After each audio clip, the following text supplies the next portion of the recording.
Hello, what a fabulous occasion this is going to be. My name's Eleanor Robson and I'm the head of the history department here at UCL. Hello to everybody here in the Gustav Tuck Lecture Hall and hello to everyone watching on YouTube. It's a real honour to be introducing Professor Matthew Smith tonight.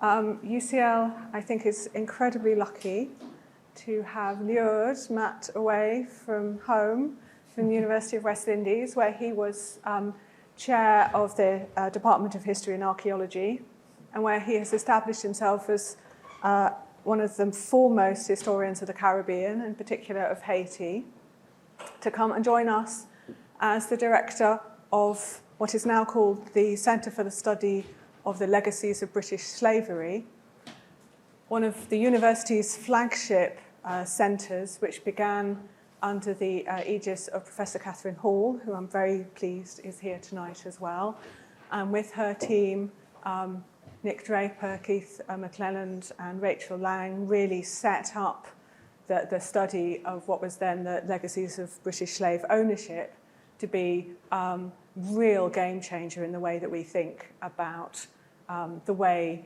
in which the economic foundations of this country are built on the backs of the enslaved. And it has really, as we all know, fundamentally opened conversations in this country and beyond, really difficult and important conversations about the ways in which the past resonates today and the ways in which history can serve serious reparative work. So it was really exciting and important for us that Matt was able to join us and to bring Catherine and her team's great foundations forward and into new directions. So you'll be hearing about that this evening and lots of really exciting developments. Before we get into the exciting thing, just one very boring thing. There are fire exits. We will not have a fire alarm, but if you do, just make sure that you don't panic. You leave the room by the fire exits. Take the stairs if you can. The lifts will be out of action and we will be safe and everything will be fine. So, without further ado, I am going to hand over to Professor Smith to give his inaugural lecture for us. Thank you very, very much indeed, Matt.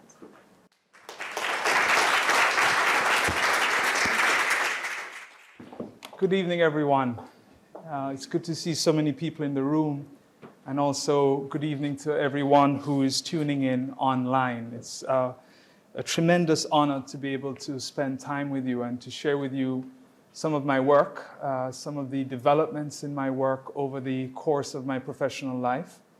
It's also an honor to do the work that I'm doing here at UCL that Eleanor mentioned in her wonderful introduction of me. That is to lead the Center for the Study of the Legacies of British Slavery, which has been a foundational center that's done remarkable work in the time that it's been instituted, spearheaded by Catherine Hall, Keith McClelland, and Nick Draper. And I am honored to take the mantle of leadership of that center now at this particular point in time where it has laid such a foundation. I also am very delighted to be able to talk about how much of the work that I've done as a professional historian fits into much of what the center has done, but more broadly, how it fits into how we understand Caribbean history. And that's what I invite you to spend time with me, breaking apart in some senses as we think about Caribbean history and approach it from a very wide lens. We'll start with a quote.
We begin on Church Street. It lies in range of the long-barreled stair of Queen Victoria, unyielding on her plinth. Eyes face south to the harbour in this capital of Caribbean capital, Kingston City, Magic City. Church Street is bookended at its leeward entry by a cross-stitch of lanes and streets grouped by theme: the apostolic, Matthew, Mark, Luke, John; the nautical, north, south, east, west; the fluid, rum, water. They run perpendicular to the larger thoroughfares that bear the names of their London elders: King, Duke, Regent, Queens, and so on. The city is not thought of by its elite as Little London for nothing, nor is it to be confused with the other Little London, an actual place in Westmoreland Parish many miles from here. Kingston is Kingston, and Kingstonians are creations of the collision of foreign imagination and defiant human experience. Church Street, like its peerage, is packed, ochre, and noisy. The small shop at number 23, with the skull and crossbones on a thin piece of board blazoned with the words, "'Tis a matter of time," might be the noisiest. Inside, there are clicks and the motorized ticking sounds of crown wheels, regulators, and tensely notched gears, churning in syncopation with the low motion of the grandfather's pendulum. From the back, there are voices, loud, bellicose even. Voices that jar the steel rhythm of the watchmaker's shop. Voices in various stages of upset over the state of the empire and the Great War. It is at this small writing desk in that smaller room that the proprietor of this establishment, Mr. John Augustus Soulet, is sat with pen in one hand and head in the other. Away from his watches, his gears, and his chains, John Soulet is on this 5th day of June, 1927, preoccupied with the contents of a panegyric to the British Empire that had been published in the island's paper, the Daily Gleaner, just 3 days before. Soulet is a controversial man. He thrives on this reputation. He suffers no fools. His first watch repair shop was not far from number 23, at the intersection of Church Street and Water Lane, a location that was called Amen Corner with pride. He waxes habitually on the past with a judgmental air about him. This tendency made him pleasantly called Sir John by everyone who passes him by, and it has made him a major voice of public authority in Kingston. Reporters seek him out to interview him on current affairs. His fans and enemies alike read with delight and aggravation his short essays in the papers. Sir John is, by his own proclamation, the premier of the Church Street political cabinet. When he ran for alderman of Kingston, a position he would win in 1931, the crowds were large. They were larger when he toured the island in support of black candidates for the Legislative Council in national elections. Sir John was taken seriously even by those who said he should not be. Those bold enough to confront him came to Amen Corner at their own risk and got caught in swirling sermons on everything from the direction of Indian resistance to ancient Egyptian history. No subject bothered Sir John more than the British Empire. He grew angry whenever it was blindly praised. He called the local government a sham. The real rulers of the island were the Imperial Association, the West India Committee, and the Colonial Office. He chastised the council for hiring Englishmen to take jobs he believed could be better done by Jamaicans. Visitors from Britain were so incensed by Sir John's words in the press that some wrote their own rebuttals in which they reminded him and all Jamaicans that whatever freedom they enjoyed was given to them by white Englishmen, and they only occasionally spoke about English women, and that Jamaicans should be grateful rather than resentful to receive any notice at all from the mother country. Our mother England, this is a quote, freed the slaves. She spent tens of thousands of pounds on Sir Alfred Jones's direct line, gave and lent us hundreds of thousands of pounds after the earthquake of 1907, and widows and orphans are now draining money from this source, end quote. This was what was in the article on his desk, crumpled and moistened by Sir John's close grip. It was written by a group of people called admirers of the old lady and concluded, "Our mother has been remiss in some things, but let us consider that to err is human, to forgive divine. And in some things, but let's consider that to err is human and to forgive is divine. And now that the old lady is getting possibly in her second childhood, let all of her children rally around her and with brains and money come to help her." Written that summer day in 1927, Soulet's response to this was a short essay he titled "Sentiment and the British Empire." It contained all the fury and historical vision that had made him adored and avoided. This is Soulet. The fairy tale of benevolence of how our mother England freed the slaves forces a smile.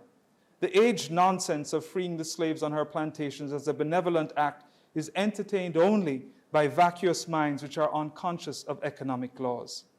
Emancipation was a great business effort of the capitalists of England, neglected by the old lady while she rolled in wealth and while she contributed to the welfare and happiness of outsiders who today will not even acknowledge their indebtedness, much less pay. The admiring circle tells us to be sentimental. As the article turned toward its conclusion, Soulet grew more strident. The foreign capitalist still reaps the benefit of our £50,000, a reference and miscalculation of the £20 million of compensation money paid to the planters at emancipation. He invoked the Haitian Revolution in his rebuttal. Quote, "England would have shared the same fate as her neighbors in being kicked out by the slaves if she had persisted on such economic lines, as the slaves had knowledge of what had occurred in Haiti and elsewhere. Haiti had shown in Toussaint a warrior, not only by beating Napoleon, but also showing great ability during his administration as an economist and statesman," end quote. In an earlier commentary on the same subject, he questioned the expectation of colonial sentiment for the metropole when he wrote, quote, "The English have never been sentimental as far as Jamaica is concerned. England has grown rich at the expense of much blood, both black and white, in establishing the foundation of her great wealth. Whenever she has been assailed, we have never hesitated to make practical sacrifices for her in both blood and money." John Soulet was an early advocate for self-government in the British Caribbean. He considered the present state of the colonies in the 1920s and the Caribbean as a whole against the brutal history of slavery that created the economically constructed plantation worlds of the archipelago. His strong views on the importance of the Haitian Revolution to that search for freedom derived from his heritage. Soulet, according to his 1946 obituary, was born in Haiti, and his family quite likely came to the British island from Saint-Domingue as part of a great exodus of the late 18th century during the events of the Haitian Revolution. His foreign background was fodder for his detractors. Even Marcus Garvey, a frequent debater with Soulet, often referred to Soulet not having a good grasp on English grammar when he was trying to one-up him. But it did not interfere with his assessment of possibilities that the new century held for true redemption for Jamaicans and people in the British colonies. Crown colony was a trap. More representative government was the only thing that could make Jamaica a truly free place.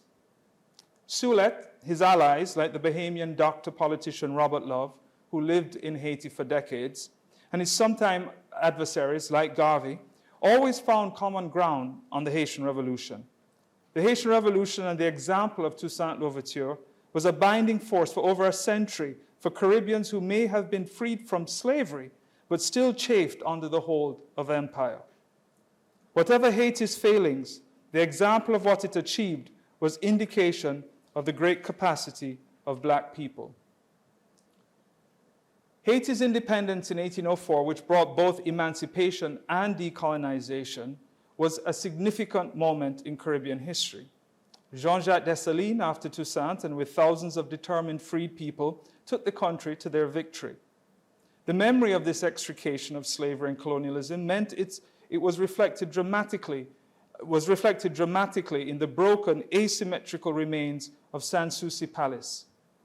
Built by King Henry Christophe between 1810 and 1813 by hundreds of former captives, many worked again to their death, Sans-Souci was meant to be greater than any great house, a marvel for the world to see and never forget, a monument to Black revolutionary achievement and its audacious and tormented consequences. What Haiti achieved in the opening decades of the 19th century was first energetically advocated by the Caribbean generation that lived through it.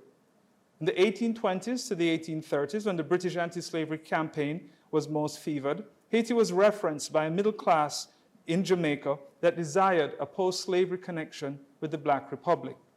This is a view from 1838. Quote, "The time is now gone by for any dread of Republican principles of freedom being imported here to disturb the present state of society.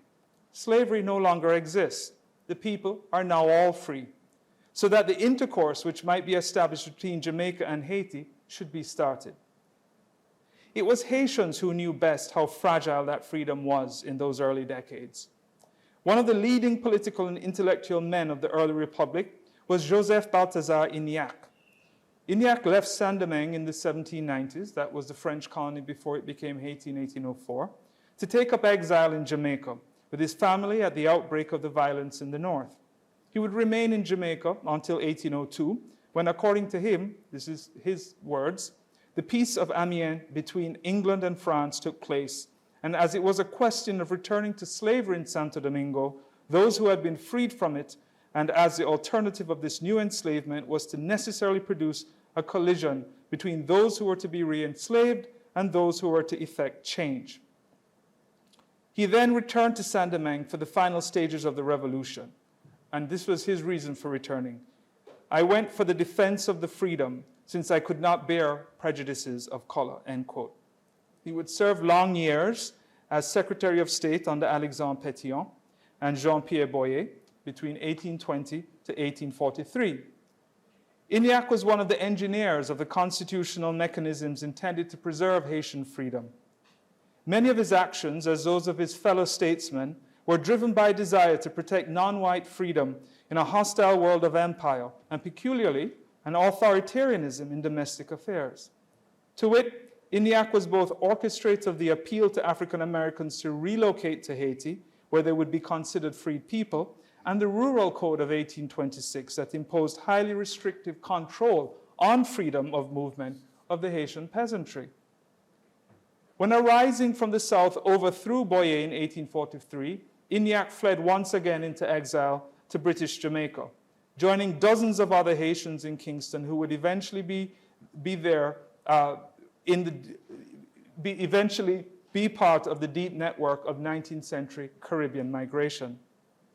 It was there, from the rutted lanes of an earlier incarnation of Jean Soulet's Kingston, that he wrote his memoirs, precipitated by a new Haitian liberal thrust to chastise the first generation of freedmen and women as traitors to the Republic. If he was critical of them and defensive of what he had done in power, it was because he argued he loved his country. This is his quote from his memoir. "Who is the sensible man who could not measure the sad fruits of a revolution? We're called upon to participate in it, and without whose help nothing could have been carried out, especially if he thought of the salvation of a country above all," end quote. Freedom was an evolving concept at the time Inaugural wrote those words.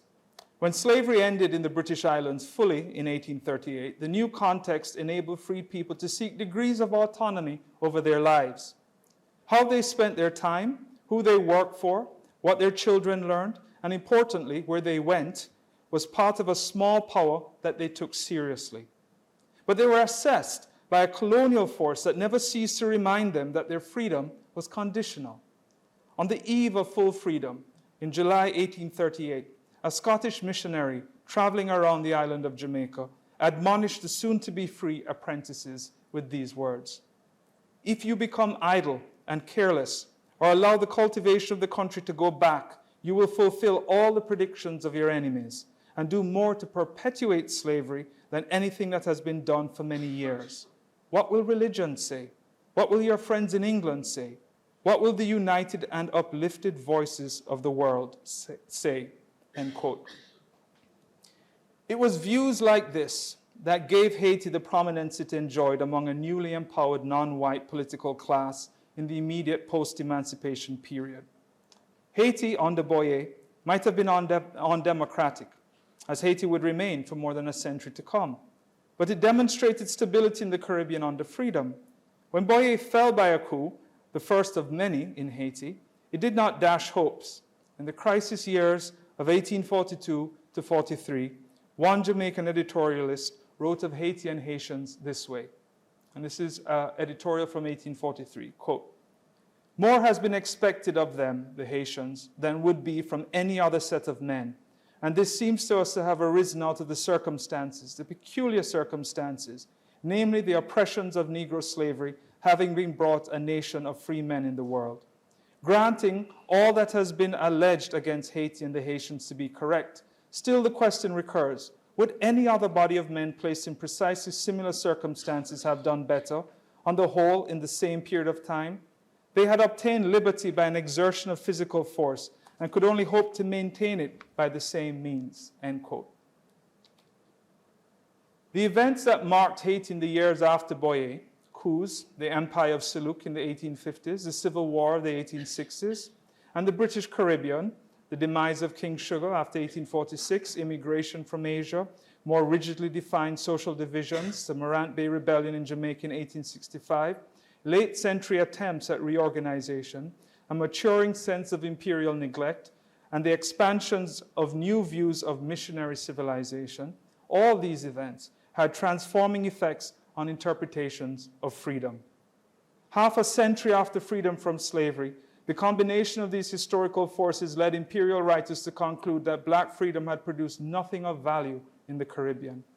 Most infamous of all was J.A. Froude, whose English in the West Indies drew a bitter critique sustained for a century by Caribbean writers.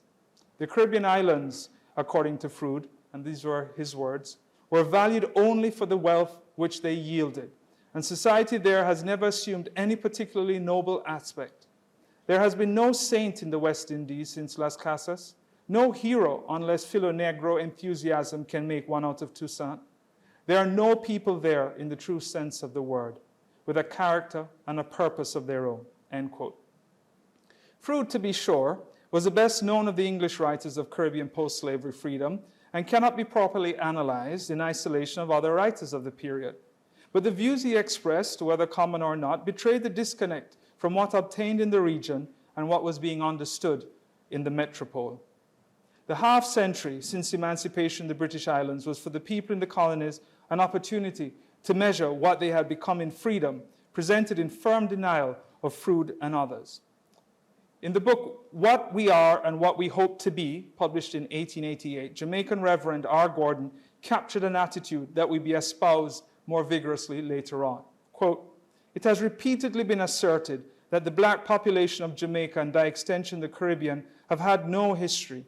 For 200 years under the galling yoke of slavery, what could be expected but a crushing out of his manhood, a gradual but certain destruction of every vestige of the principles and lingering virtues that distinguish him, even as uncivilized man. As a British subject in a British colony, the black man of Jamaica has a history.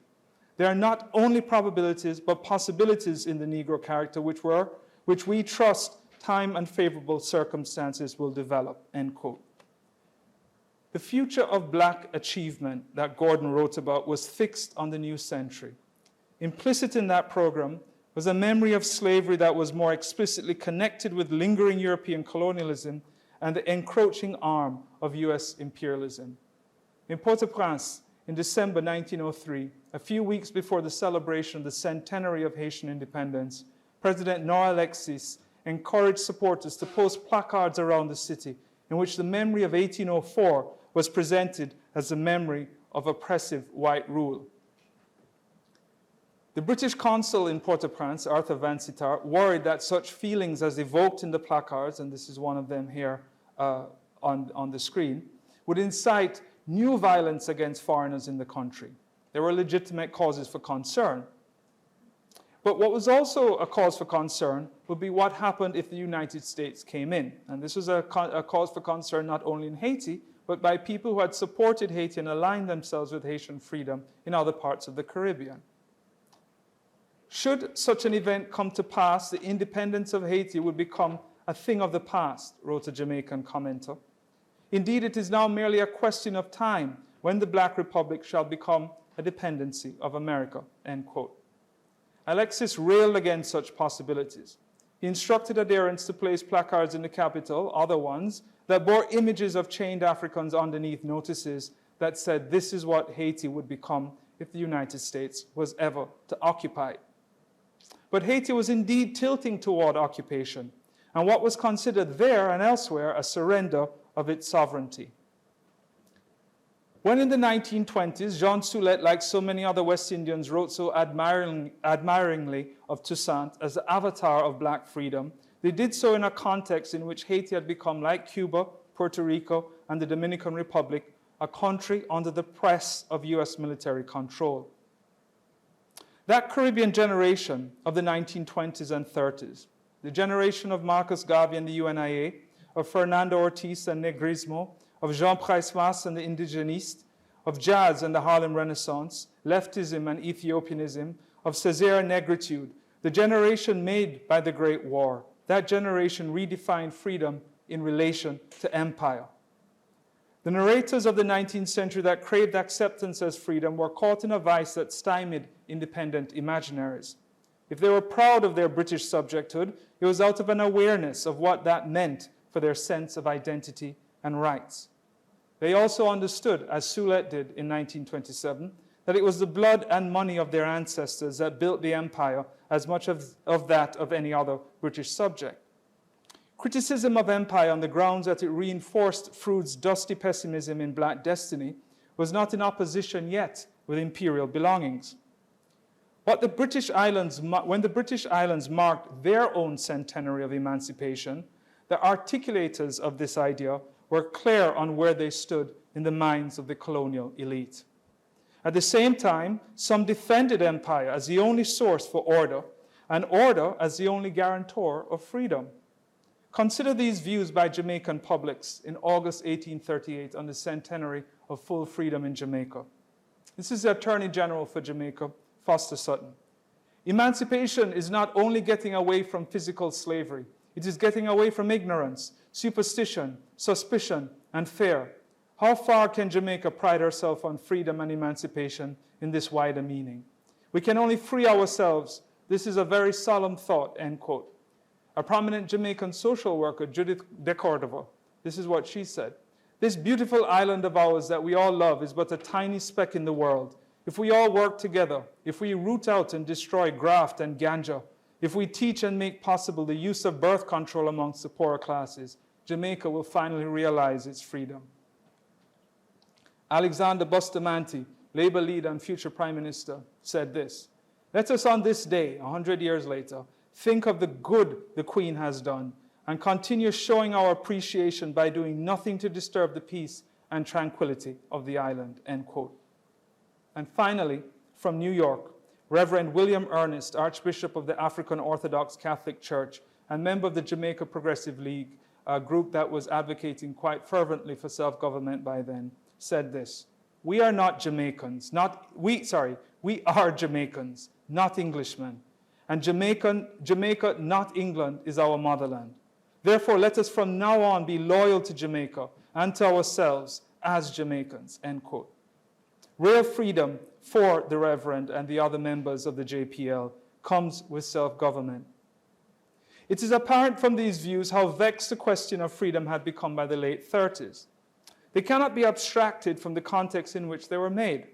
The formal ending of US occupation in Haiti in 1934, heralded by Haitian intellectuals as a second independence, a new freedom, and the labor unrest that engulfed the British Islands between 1934 and 1939 forced a reassessment not only of freedom, but of the memory of slavery.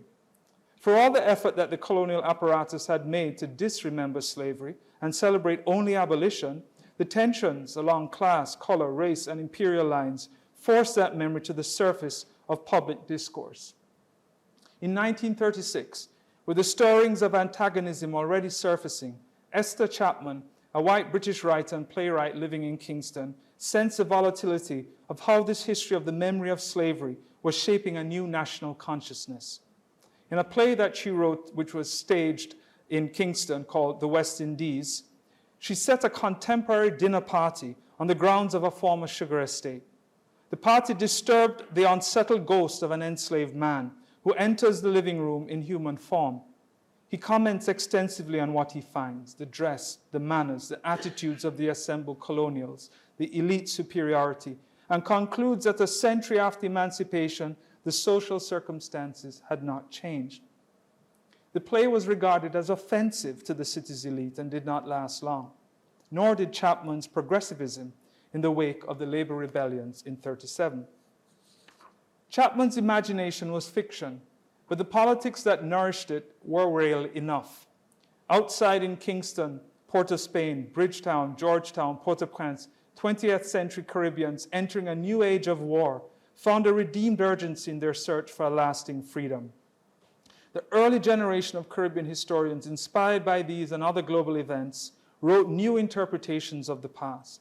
The twin pillars of Caribbean history writing of this era, written by two Trinidadians, C.L.R. James, The Black Jacobins, and Eric Williams, Capitalism and Slavery. These works and the endurance of their influence exemplify best how much these Caribbean ideas were maturing. James and Williams were expanding on a view long held in the region, in which imperialism was less monolithic than their predecessors had assumed. The question that arose from all these debates was this: what might a post-colonial order, a new freedom in the mid-20th century Caribbean, look like? Again, Haiti took the lead. In the 1940s, a new nationalism fired by radical impulses took root and spread. All the failures of independence and insults to emancipation were weighed and debated and then angrily taken out of the salons into the streets along Grand Rue.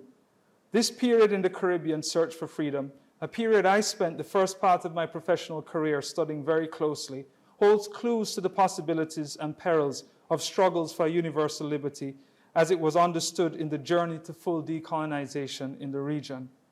The hangover of the US occupation with its racialist assumptions that marked Haiti's second independence, its second birth of 1934, were unresolvable. Francois Duvalier, then a young medical doctor who spent more time studying Haitian culture than his practice, wrote in a famous text from 1945 that 1804 was, quote, an evolution, not a revolution, end quote, because the elite were still in control. True Haitian freedom, he argued, in the wake of global conflict, could only come when the authentic representatives of the majority population, men like him, became the rulers.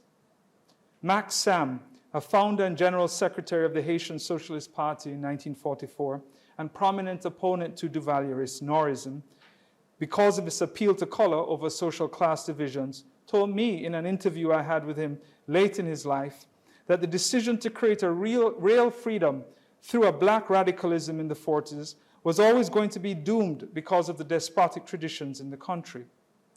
Despondent on what could be achieved, Sam conceded defeat to the authoritarian politics in order to survive in his native land. He did not want to leave Haiti. Many others, too many, died, and far more left. The migration of Caribbean people to seek for themselves a freedom denied at home accelerated in the wake of all this disappointment. Havana, Kingston, Fort-de-France, Charlotte-Amalie, then Montreal, Paris, Toronto, New York, Miami, London, all became magnets for Caribbean arrivals by ship and plane. As they made new homes, a different surrender took hold. The story is well known. Post-war racism, the reductive appraisal of Caribbean value to contribute to metropolitan advance, was unrelenting wherever they settled. And yet, even in these spaces, a new freedom was prized from the encasement of foreignness. Una Marson, the Jamaican who became the first black woman to work as a broadcaster on the BBC, found this space one afternoon in 1940 in Hyde Park. As she told it to her audience, she was rushing to an appointment when moving swiftly past the speakers, standing on boxes, and proclaiming the end of the world. She happened upon a group of Jamaican revivalists. Clutching their copies of Moody and Sankey songs and dressed well, they created in that crowd a space of freedom for themselves. So alluring it was, so captivating its spirit, that Marson forgot her appointment and joined them for an hour, singing the song she remembered hearing her grandmother sing in St. Elizabeth. For Marston the poet, England was isolating and prejudiced for the West Indian.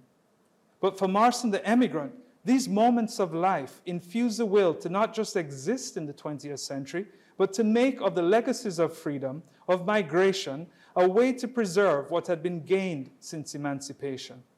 To her West Indian listeners on the BBC, she relayed her understanding of why this was so important. In a March 1940 BBC broadcast of Calling the West Indies, she said, quote, "I think that some of my colonial friends are still puzzled about this very strange war. It is the old struggle as to whether tyranny or liberty shall survive in our world. To me, there can be no motive for living if my individual rights as a human being are taken away. So far as my race is concerned, there is no question as to our fate under Nazi regime. Hitler himself has stressed this with brutal frankness. Our young and virile race must never again be chained in the galleys.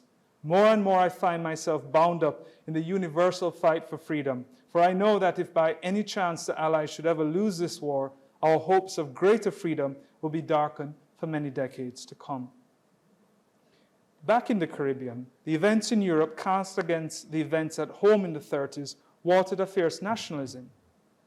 Jamaican writer and painter Roger Mays in 1944 read with anger that the lessons of the war, the Second World War, had not convinced the British government of the failings of empire, wrote famously and facetiously that, quote, "May the sun never set upon the great British tradition of democracy, which claims men and women, which chains men and women with more than physical chains, chains them in dungeons of gold mines and silver mines, and upon sugar plantations, and upon rubber plantations and tea plantations," end quote. Mays was locked up for saying this. 6 years later, on the eve of his own migration to England, he wrote differently about where freedom might exist. Like Soulet in his 70s, Max Sam in Port-au-Prince, when I met him at the opposite end of his fiery Marxism of a younger man, Mays believed that personal freedom required concessions to the very thing he fought against. This is him writing in 1950. "If I have anger, it is for a cause. If more of my fellow Jamaicans, a sufficient number more, could know that kind of anger, we would not have the kind of government we have today. The Philistines are encamped here.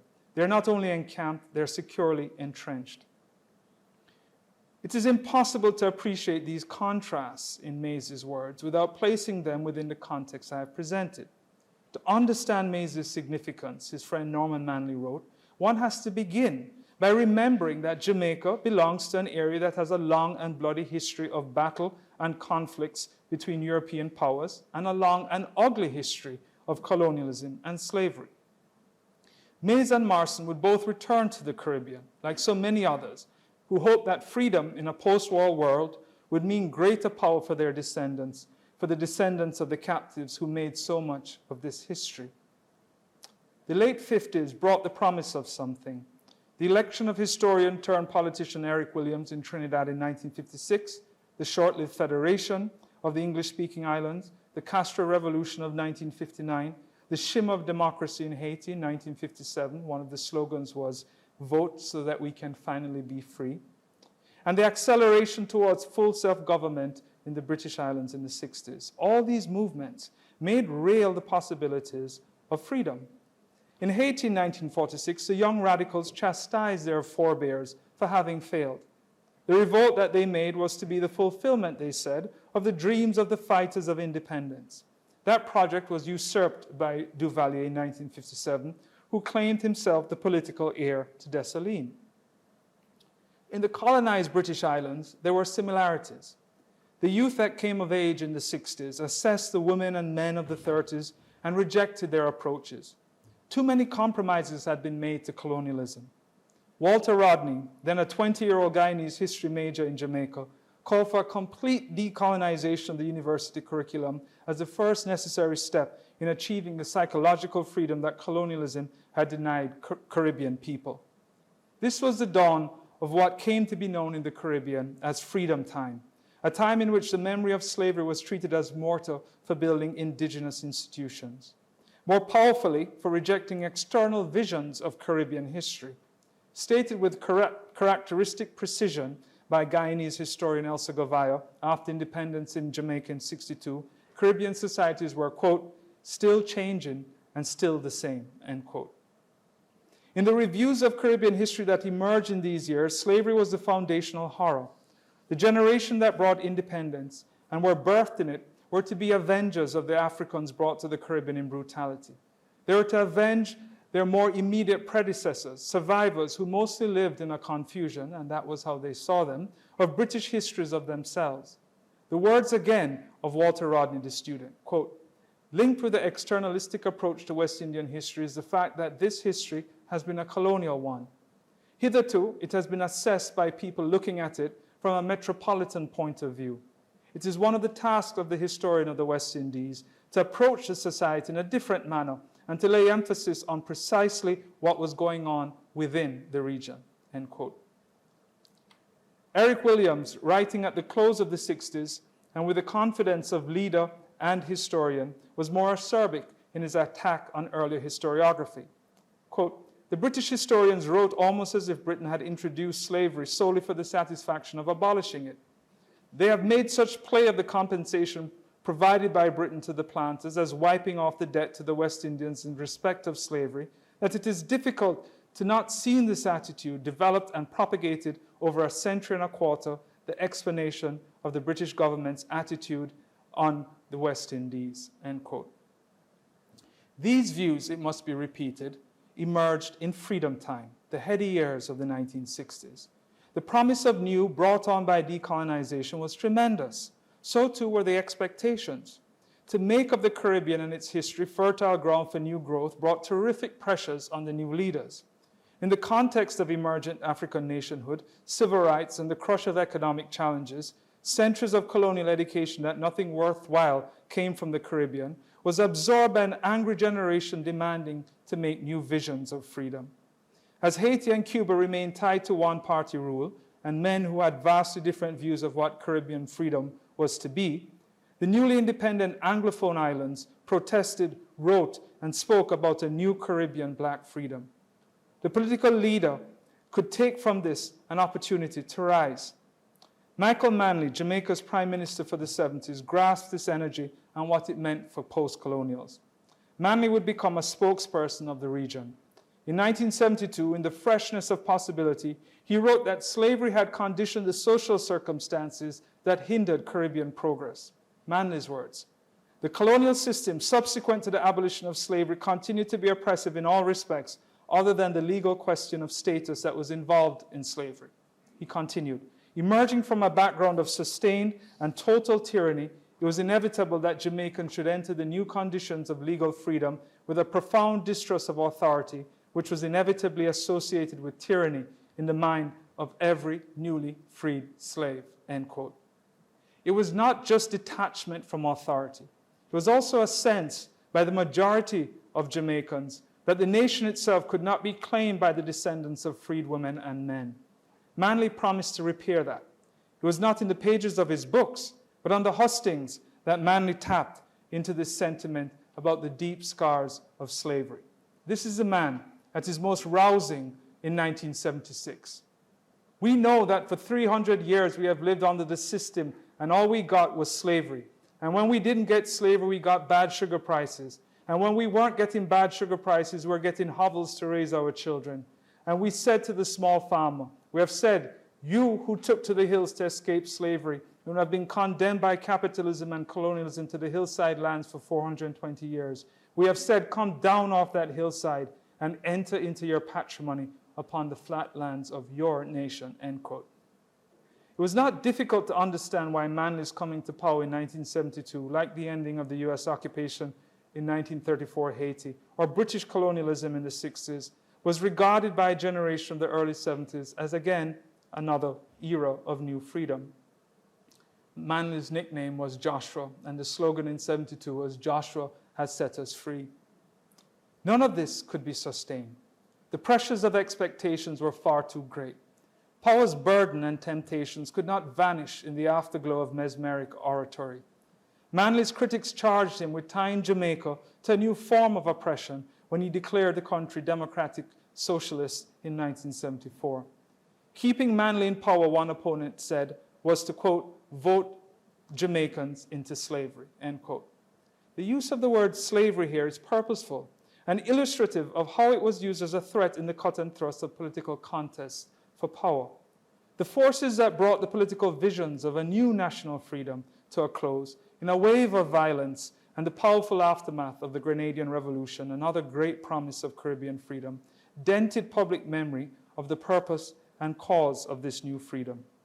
Slavery's memory has been read bitterly as having become a crutch used by self-righteous politicians of the 70s to reward undeserving comrades.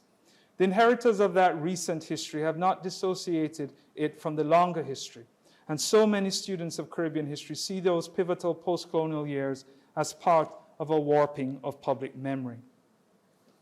Through all of the periods I have discussed this evening, there has remained always another Caribbean story. It simmers and rises with time, drawing on resistant histories, the currency of the moment, to create its own sustaining energy. The past of slavery and the psychic hold of its memory has always been the substance of Caribbean culture and art. From Cuban Santeria to Haitian voodoo, Trinidadian Shango, and Jamaican revivalism and Rastafari, the memory of pain and pride has survived and grown. The Rastafari in Jamaica, against immense odds, have for more than 80 years now been one of the leading preservers of this recall. You cannot plant Africans in 1655 and expect to reap West Indians now, said a Rasta slogan in 1960.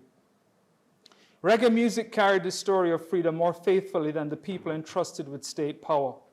Just west of where Soulet's shop stood on Church Street were the hovels that Michael Manley often spoke about, places of cultural power that retained, despite the wider amnesia, the vivid memory of the closing perimeter of slavery and the flashing gleams of freedom. In the streets off Kingston's main roads are the interlocking yards of dense communities, kin to the clutter of Port-au-Spain's Quaysay, cousin to the sticky cubicles of Port-au-Prince's Bel Air, and the crowded cubes on the exhausted hills of Jalousie, and the many other popular communities of Caribbean capitals. In between these lanes and traces were sprouting recording studios in which the history that created those situations and the future that could lead beyond it were committed to thick black wax. We live in the present, learning from the past how to make a better future, wrote a cultural critic in Kingston in 1970, when reggae music was only 2 years old. And called, by the way, disparagingly by the island's elite, Booga Yaga music. This is a continuation of that quote. Music is a tangible, electrifying link of past, present, and future. And we must show respect and acceptance of our singers, musicians, and songwriters. Much of our history will be well recorded for our children and grandchildren, and musicians will become as much historians as writers in the future, end quote. It is in the music and its composite lyrics that the memory of slavery is refracted and kept. And here is just a taste of that. Depuis Bois Caïman, n'a cherché liberté. They brought us down here to work on this big plantation. Oppression, oppression, we just could not take it. Just take these chains away and set me free. Do you remember the days of slavery? Didn't my people before me slave for this country? How will you be written when the history is right? Why can't we be what we want to be? We want to be free.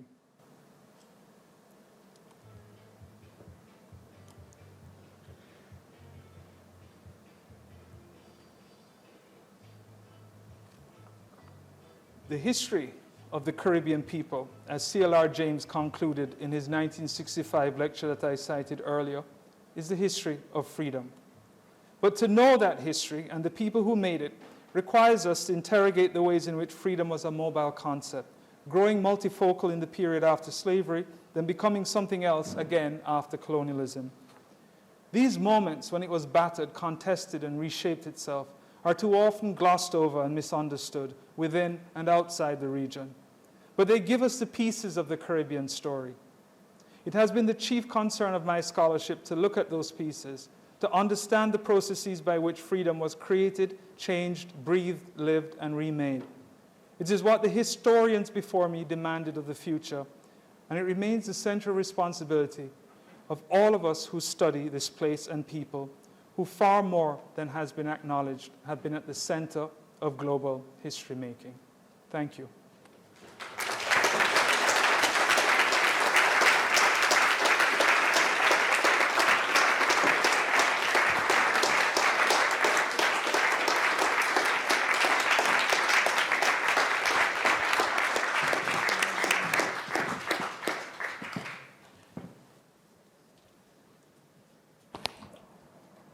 Wow. Thank you so much.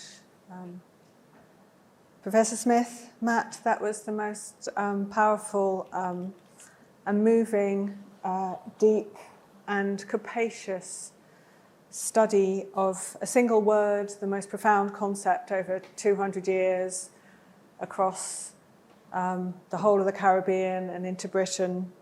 As a historian of Babylon, the original oppressors, I found that really thought-provoking, and coming to it as an outsider, incredibly accessible, as well as I'm sure to those experts amongst you in the audience tonight. I'm sure full of new insights as well. For me, thinking about UCL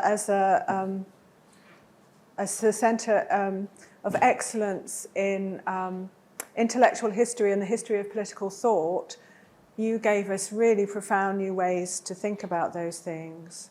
And you showed us, Matt, that a whole range of media, the ones that historians traditionally think of pamphlets, of papers, of books, but also of plays, of song, of music, are all locations for political discourse, for intellectual public debate.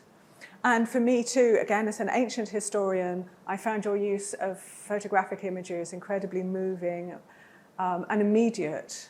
They enable us to empathize and to bring these very real struggles to life in a very profound and moving way. Your one of the phrases you've finished with, talking about the memory of pain and pride, I thought was a really effective way to summarize your approach, I think, to this really difficult topic, both intellectually difficult but also very emotionally difficult. We've been thinking over the past few months about the new MA in Public History that launches here in September. And in fact, I spent a very happy half hour earlier today on the UCL East Campus in the Olympic Park. And we've been thinking about how public history, which should and can, I think, make a difference, and how we take history out of the academic discourse and really make change to people's lives. And one of the ways that we're doing it is physically relocating it out of these very traditional settings into the very new setting of the Olympic Park. But I think too, creating much more porous physical spaces and intellectual spaces in which people who don't necessarily conceptualize themselves as historians feel welcome and encouraged and inspired and empowered to engage and understand how thinking about the past can really change the present. And I think this concept of freedom is something that we are all still battling with today in our everyday lives in many different ways, many of us more than others. But those of us who are more privileged to not have to think about these in our own personal lives, I think it's very important too that we stop and sit and listen to the pain and the struggle and help to reformulate what freedom means and how we make that meaningful and accessible to as many people as possible. So, Matt, thank you so much for all of this profound and yet accessible thinking on such an important topic. I would like to finish by inviting everybody downstairs to talk to Matt, to drink and eat with us and to celebrate this really amazing lecture, and just to acknowledge how privileged we all are in UCL and in London to have Matt with us as our one of our newest professors. And here is to many years and decades of very fruitful work to come. So thank you so much indeed, Matt. Thank you.